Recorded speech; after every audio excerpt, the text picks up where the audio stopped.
आप लोग की। इसके बाद आते हैं जेंटलमैन जिनका नाम था लॉर्ड वेलेस्ली। इनको बंगाल टाइगर भी कहते थे, ठीक है, इंपीरियलिस्टिक खुद को बंगाल टाइगर कहते थे। And when he came to India he came with a policy of forward policy का जो पूरा थॉट लेके आए हैं। And he is attributed that he made the British empire in India into the British empire of India, British empire in India into the British empire of India. He was the one who converted। क्यों? क्योंकि इनका एक जो सबसे main theory था जिसे कहते हैं सब्सिडरी अलायंस, सहायक संधि का जो पूरा जो तिकड़म इन्होंने अच्छी तरह से जो उसका जो मायाजाल रची थी, उसी के कारण इसको अट्रीब्यूट किया जाता है। The system that he adopted to achieve his objective was subsidiary alliance. Okay, subsidiary alliance हमने पिछले क्लासेस के अंदर देख लिया है। हमको ये सब पता है, मराठास का क्या रोल था, निजाम का क्या रोल था, मैसूर के अंदर क्या हालत हो रही थी। इसके साथ साथ जो पॉलिसी ऑफ न्यूट्रलिटी, इनके जो पहले के जो जेंटलमैन थे जॉन शोर, उनका कुछ हुआ नहीं, तो इसके कारण he tried to devolve the whole system. Napoleon के पीछे इनको डर लग रहा था, हमने ये भी देखा था फ्रांस का, एंड इसके कारण ही reverse the non intervention policy, और इसके कारण ही ये सब्सिडरी अलायंस यहाँ पे लेके आए। ओके, तो पॉलिटिकल कंडीशन अगर आपको पूछा लॉर्ड वेलेस्ली को लेके तो आप थोड़ा बहुत लिख पाओगे। सब्सिडरी अलायंस, चौथा एंग्लो मैसूर वॉर और the second Anglo Maratha war, वो भी ये तीनों के तीनों युद्ध इनके दौरान ही हुए थे। ओके, इवेल्युएशन अगर वेलेस्ली का देखा जाए, he is only concern with the political aspect. He was one of the greatest empire builders that England could ever produce, converted the British empire India to British empire of India, also established the British paramounts in India, और साथों साथ जो India के states के अंदर जो week spots थे उसको अच्छी तरह से उसने आइडेंटिफाई किया है। ओके, सो पॉलिटिकल वे के अंदर अगर आपका लॉर्ड वेलेस्ली का कहीं ना कहीं क्वेश्चन आ गया तो आप थोड़ा बहुत दो चार लाइनें इसके अंदर लिख सकते हो गवर्नर जनरल के पॉइंट ऑफ व्यू से। ओके, तो ट्रेडिंग कॉर्पोरेशन से लेके इंपीरियल पावर तक की जो पूरी की पूरी जर्नी थी, उसको अच्छी तरह से कंसोलिडेट करने के पीछे भी आपके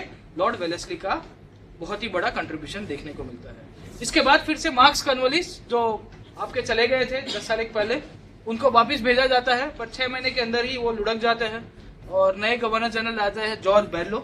जॉर्ज बेलो का ही मदद लेके उन्होंने कॉम्प्रिहेंसिव कोड बनाया था जिसका नाम था कॉर्नवालिस कोड, तो सरकार भी उनको मदद कर देगी। वेलोर के अंदर एक म्यूटिनी हुई थी, आपका जो 1857 का रिवॉल्ट हुआ, सोल्जर्स रिवॉल्ट, उसके पहले वेलोर नाम की जो जगह है साउथ इंडिया के अंदर, वहां पे भी एक म्यूटिनी हुई थी जिसे कहते हैं Vellore mutiny of 1806, also took place during his administration. इसके बाद और भी गवर्नर जनरल आएंगे, लॉर्ड मिंटो करके एक जेंटलमैन आते हैं, वो आपके जो पंजाब स्टेट है ट्रीटी ऑफ अमृतसर इनके साथ कर देगा। साथों साथ जो चार्टर एक्ट ऑफ 1813 है वो भी आपके लॉर्ड मिंटो के टाइम के दौरान ही पास होता है। ओके, तो charter act and Lord Minto याद रखने की कोशिश करिएगा कि कहां कौन से हुए। इसके बाद एक और जेंटलमैन आए जिनका नाम था Lord Hastings. Is different from Warren Hastings, मैंने बताया, एंड इसकी भी जो पॉलिसी थी वो फॉरवर्ड पॉलिसी बोली जाती है। बाय दिस टाइम ये मराठास को सब्जुगेट करेगा। इसके साथ साथ यहाँ पे जो मराठा, जो गुरखा और पिंडारी जो कम्युनिटी थी, उनको भी दबाने की कोशिश करेगा। So he is known for his expansion of British power in India. जो ब्रिटिश साम्राज्य का जो यहाँ पे जो बढ़ावा हुआ, उसके पीछे भी इसका कंट्रीब्यूशन देखने को मिलता है। पहले तो गुरखा के खिलाफ वॉर कर देगा, साथों साथ यहाँ पे जो पिंडारी कम्युनिटी है उनको दबाएगा। मराठा को सब्जुगेट करने के पीछे भी इसका कंट्रीब्यूशन है। मैंने बताया ना कि पिंडारीज का सहारा लेके ही मराठा कॉन्फ्लिक्ट के अंदर ये कूदता है। 2 रीजंस वर देयर।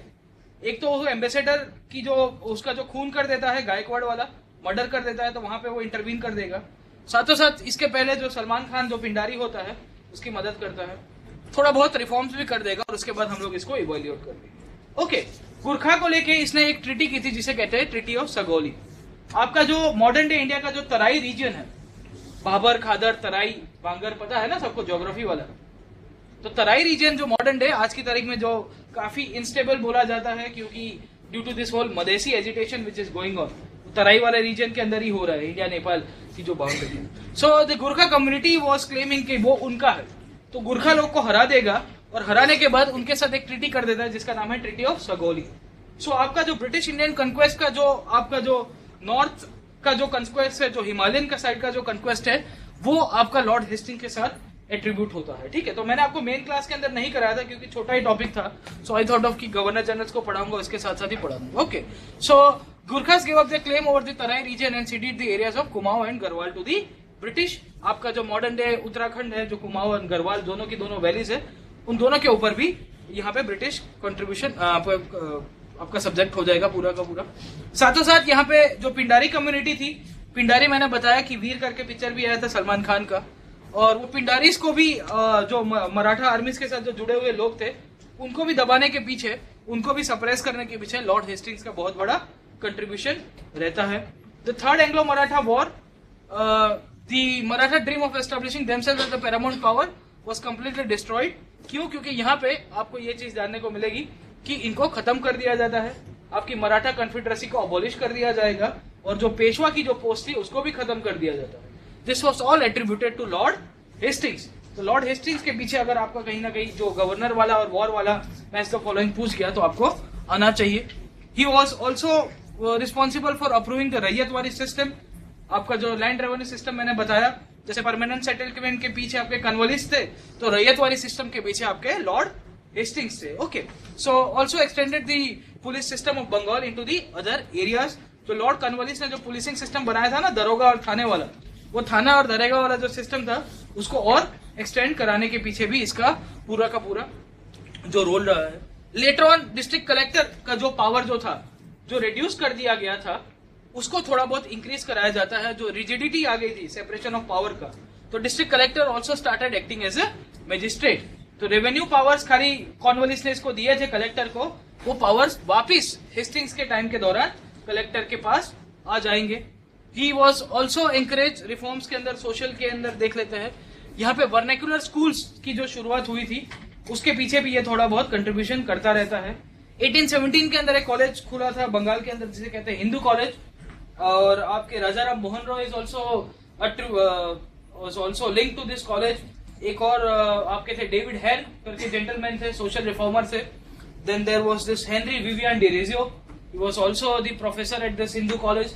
तो ये हिंदू कॉलेज की जो शुरुआत थी कलकत्ता के अंदर, वो भी इसके साथ लिंक होती है क्योंकि he was the pattern of this college, and he was also responsible for the abolishment of censorship act.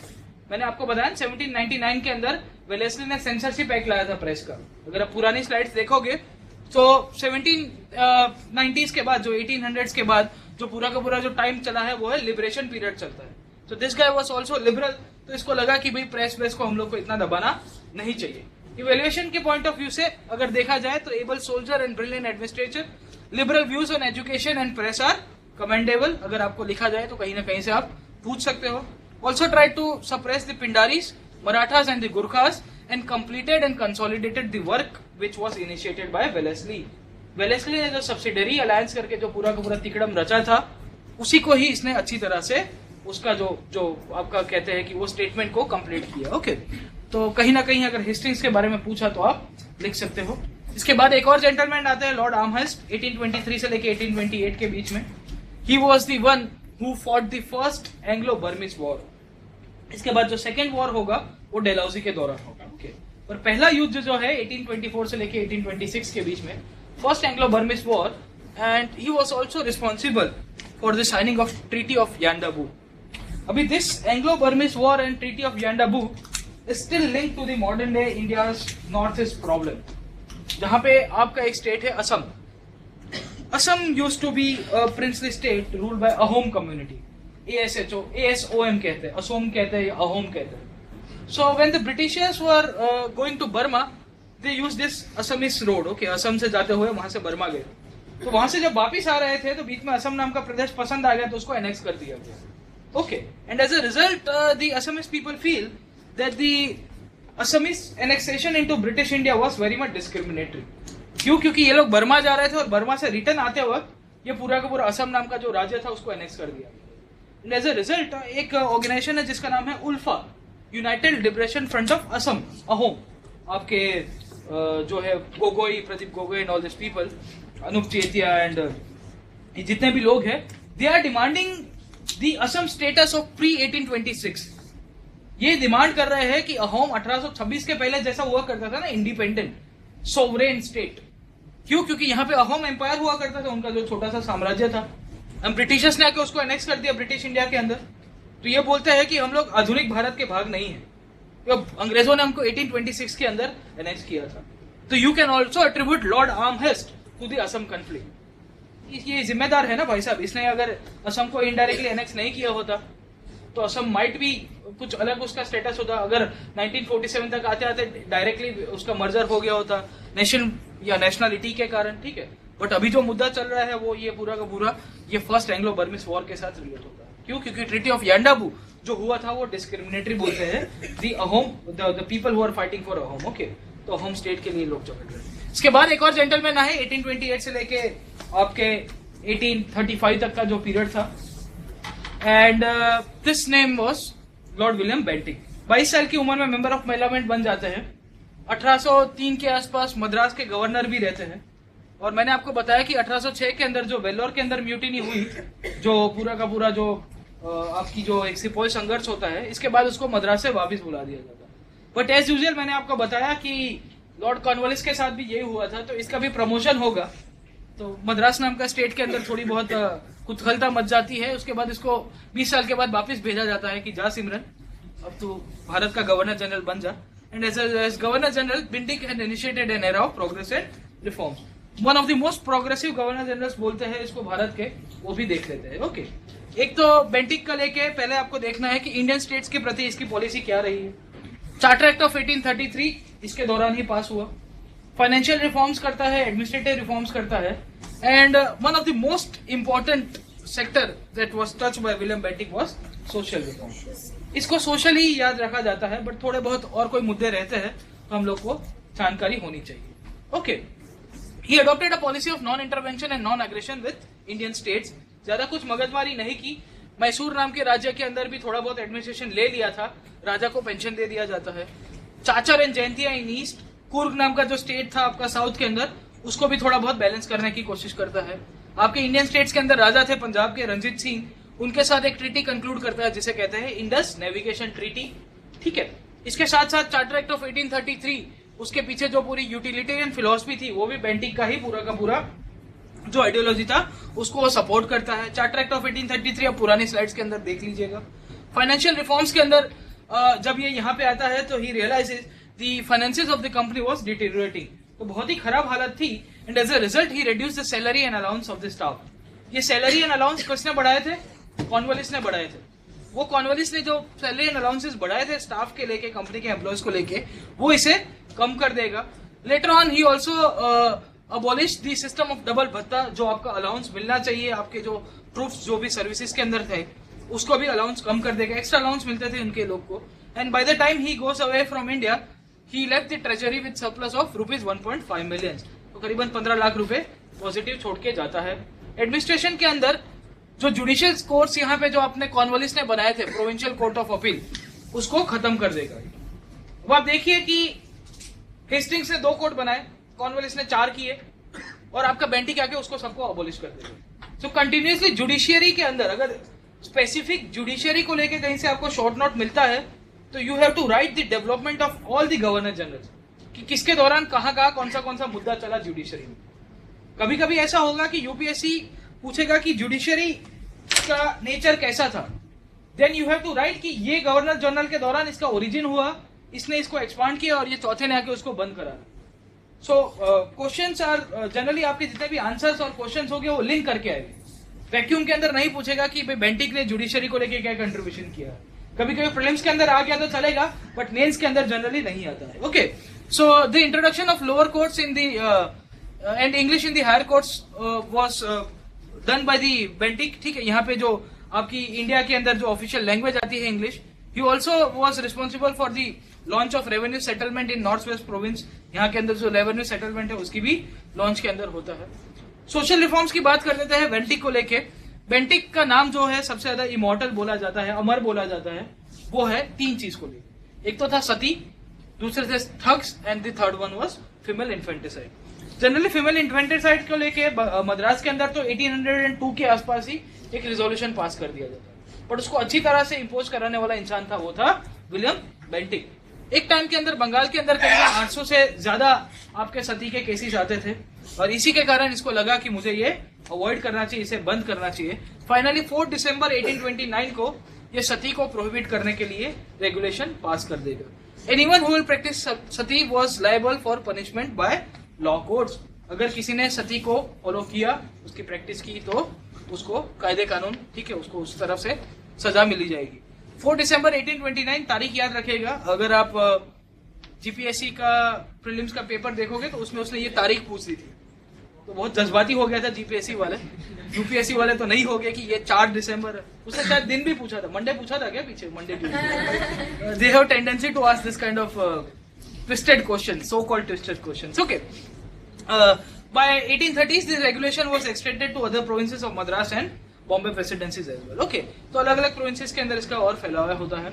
साथों साथ यहाँ पे जो ठग थे, ठग मतलब आपके जो मॉडर्न डे गब्बर सिंह आपको पता होगा, ठीक है, तो रास्ते में आते जाते लोगों को लूटते रहते थे ये लोग।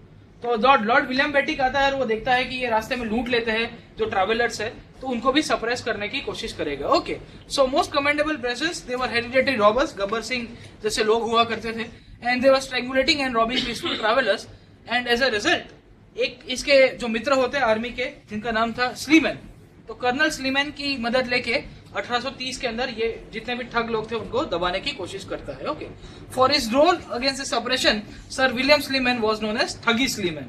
बोले આપણે ગુજરાતીમાં નહીં કહેતો ઠગ માણસ છે। ઓકે, સો ઠગવાળો આનું નામ હતું ઠગી સ્લીમેન, યાદ રાખજો। ઠગી સ્લીમેન ને લઈને यूपीएससी प्रश्न પણ પૂછેલો છે। વિલિયમ બેન્ટિક का एक और जो सोशल सेक्टर के अंदर कंट्रीब्यूशन था वो था introduction of English education. 1835 Macaulay's minute, उस टाइम के अंदर भी गवर्नर जनरल कौन हुआ करता था आपका, William Bentinck. Significant event of Lord Williams Bentinck in administration, he also was responsible for the appointment of this committee which was headed by Lord Macaulay। साथों साथ गवर्नमेंट रेजोल्यूशन 1835 के बाद जो भी आया उसने इंग्लिश को ऑफिशियल लैंग्वेज बना दिया। हमने मॉडर्न एजुकेशन के अंदर ये पूरी की पूरी चर्चा कर ली थी। 1835 के अंदर जो कलकत्ता के अंदर मेडिकल कॉलेज है उसकी भी जो नींव है, उसका जो फाउंडेशन है, वो भी विलियम बेंटिक के साथ एट्रीब्यूट होता रहता है। इवेल्युएशन अगर देखोगे तो बोला जाता है कि he was very much straight forward, honest, upright, benevolent and very sensible man. बड़ी बड़ी बातें 3-4 शब्द लिख दिए, ऑल द एडजेक्टिव्स।